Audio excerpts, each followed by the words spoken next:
बेटे एक और इम्पॉर्टेंट कंसेप्ट, आखिरी कंसेप्ट हमारे सामने है, तो हमारे पास अकाउंटिंग कंसेप्ट सब दम तोड़ने को हैं। इसको भी मैं लिख देता हूं इम्पॉर्टेंट, क्योंकि ये डिफिकल्ट नहीं है लेकिन बच्चे इसको पढ़ते नहीं है।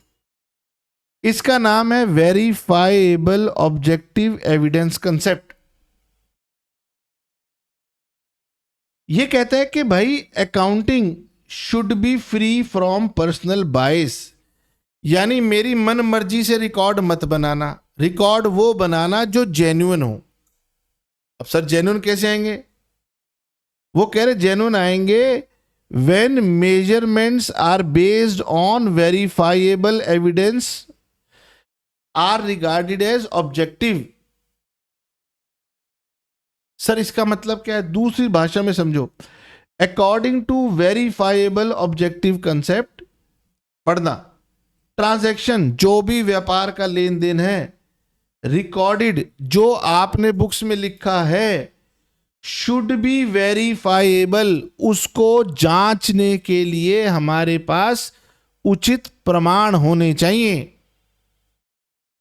ठीक है, that should be based on some evidence. अगर मैं, कोई बच्चा मुझसे पूछता है कि गगन सर आपने ये कैसे कह दिया ये माइक 4,000 रुपए का, ये तो बताओ। मैंने कहा भाई ऑनलाइन खरीदा था, मेरे पास बिल है, अमेजॉन से आया था, फ्लिपकार्ट से आया था, मैं तुम्हें बिल दिखा देता हूं, मेरी ईमेल आईडी में पड़ा हुआ है। तो आप कहोगे हाँ गगन सर आप ठीक कह रहे हो, क्योंकि मैंने आपको प्रमाण दिखाया। तो सर व्यापार में जो भी ट्रांजैक्शंस रिकॉर्ड होगी उसका एक प्रमाण होना चाहिए, यस, उसका एक एविडेंस होना चाहिए। अब ज्यादा लीगल भाषा में पढ़ने की जरूरत नहीं है। हम जब भी कोई सामान लेते हैं देते हैं तो उसका एक डॉक्यूमेंट्री एविडेंस होता है। एक से ज्यादा भी होते हैं, ये जब आप पढ़ेंगे तो एक से ज्यादा भी होते हैं, समझ में आ? अब मैंने तो फ्लिपकार्ट पे ऑर्डर किया, अमेजॉन पे ऑर्डर किया, तो अमेजॉन से ही आ गया। लेकिन रियल लाइफ में क्या होता है, जब मैं व्यापार करता हूं, मैं अपनी कंपनी को ऑर्डर देता हूं तो कंपनी मुझे बिल बना के देती है, ये एक एविडेंस होता है।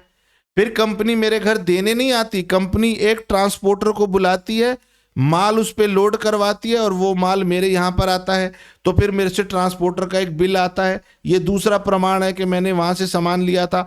तो इस तरह से अकाउंटिंग में जो भी ट्रांजैक्शंस रिकॉर्ड होती हैं उनके पीछे एक डॉक्यूमेंट्री एविडेंस होना चाहिए जिससे हम उसको वेरीफाई कर सके। इससे क्या होता है कि हम ये कहते हैं कि हाँ नहीं ट्रांजैक्शन जो है वो जेन्युइन है। बोलिए, वेरीफाइएबल ऑब्जेक्टिव एविडेंस कंसेप्ट। नाम बड़े बड़े हैं, कंसेप्ट बहुत ही सिंपल है कि आपके पास सत्यापित करने के लिए, वेरीफाई करने के लिए कोई ना कोई एविडेंस होना चाहिए हर ट्रांजैक्शन के लिए। और इस पर हमारा डेडिकेटेड अकाउंट्स में एक चैप्टर भी है, चैप्टर नंबर 7 है शायद, जिसमें हम वाउचर्स की बातें करते हैं, बिल्स की बातें करते हैं, वो सारी बातें हम चैप्टर नंबर 7 में करते हैं। ठीक है, तो यहां पर मैंने आपको सारे के सारे ये कंसेप्ट मैंने आपको बता दिए। ठीक है।